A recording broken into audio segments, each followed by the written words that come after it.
نحمدہ ونصلی ونسلم علی رسولہ الکریم اما بعد فاعوذ باللہ من الشیطان الرجیم بسم اللہ الرحمن الرحیم ان اللہ وملائکتہ یصلون علی النبی یا ایہا الذین آمنوا صلوا علیہ وسلموا تسلیما الصلاۃ والسلام علیک یا سیدی یا رسول اللہ وعلی آلک وصحابک یا سیدی یا نبی اللہ صلی اللہ تعالی علیہ وسلم۔ لاکھوں کروڑوں بلکہ بے شمار درود و سلام حضرت محمد صلی اللہ تعالی علیہ وسلم اور آل محمد صلی اللہ تعالی علیہ وسلم پر کہ جن کے صدقے اور وسیلے سے تمام خواہشیں پوری ہوتی ہیں، دکھ اور تکلیفیں دور ہوتی ہیں اور تمام حاجتیں پوری ہوتی ہیں۔ میرے پیارے دینی اسلامی بھائیوں، بہنوں، بزرگوں، دوستوں، السلام علیکم ورحمۃ اللہ تعالی وبرکاتہ۔ آئیے دیکھتے ہیں درود شریف پڑھنے والے مولوی کو اللہ کے حبیب صلی اللہ تعالی علیہ وآلہ وسلم کا خواب۔ ایک مولوی صاحب جو کہ لوگوں کو درود پاک کی عموماً ترغیب دیتے رہتے تھے اور خود بھی لوگوں میں بیٹھ کر درود پاک پڑھا کرتے تھے، ان کا ایک شاگرد حج کرنے گیا۔ جب وہ مدینہ منورہ حاضر ہوا تو اس کا بیان ہے کہ میں روضہ انور کے مواجہ شریف کے سامنے کھڑا نعت پاک پڑھ رہا تھا، یعنی میرے آقا صلی اللہ علیہ وسلم کے روضے کے سامنے ہو بہو کھڑا ہو کر پیارے آقا صلی اللہ علیہ وسلم کی شان میں نعت پڑھ رہا تھا اور جھوم رہا تھا۔ عشق و مستی میں آیا، ایسی عشق و مستی ہوئی کہ اسی حالت میں اس کو نیند آ گئی، اور جب نیند آ گئی تو اس نے خواب میں سرور کائنات صلی اللہ تعالی علیہ وآلہ وسلم کی زیارت کی۔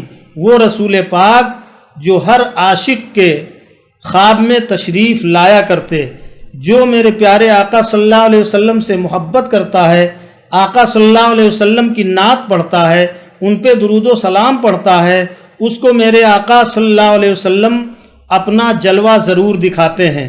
اسی لیے بریلی کے تاجدار، ہم غربائے اہل سنت کے غمگسار حضور سیدی سرکار اعلیٰ حضرت فرماتے ہیں جھوم کر، طیبہ کے ماہ تمام جملہ رسول کے امام، نوشہ ملک خدا تم پہ کروڑوں درود، نوشہ ملک خدا تم پہ کروڑوں درود۔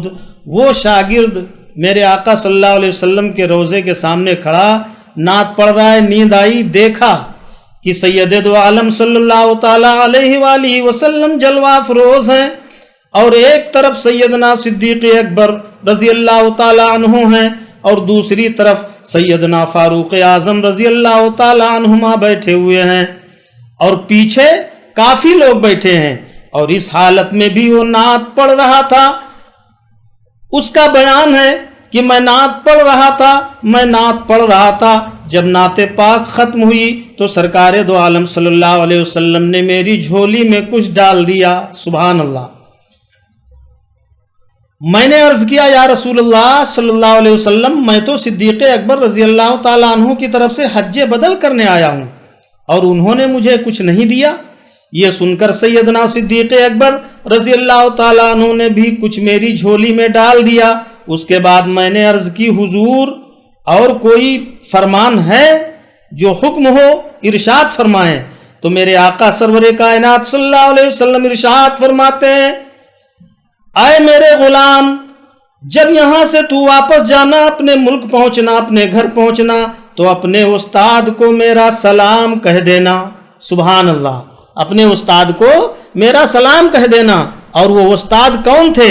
یہ وہی مولوی صاحب تھے جو خود درود پڑھتے تھے، لوگوں کو درود پڑھنے کی ترغیب دیتے تھے، اور اسی درود پڑھنے والوں میں یہ ان کا شاگرد بھی تھا۔ پتہ چلا میرے آقا سرور کائنات صلی اللہ علیہ وسلم ہر اپنے عاشق کے درود کو سنتے ہیں، اور جب اس سے خوش ہوتے ہیں تو اس تک اپنا سلام بھی پہنچاتے ہیں۔ سبحان اللہ۔ اے اللہ، اے میرے رب، اے